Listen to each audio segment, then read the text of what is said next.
মরিয়ম, নিঃসন্দেহে আল্লাহ তাআলা তোমাকে নির্বাচন করেছেন এবং তোমাকে পবিত্র করে দিয়েছেন এবং সমস্ত পৃথিবীর নারীদের থেকে তোমাকে শ্রেষ্ঠত্ব দান করেছেন।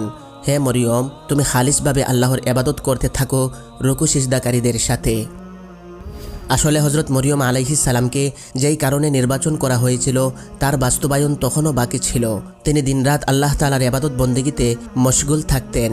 এমনকি বনী ইসরাইলদের মধ্যে এটা প্রসিদ্ধ হয়ে গেল যে মরিয়ম আলাইহিস সালাম অত্যন্ত পরহেজগার, ইবাদত গুজার এবং পাক পবিত্রা নারী।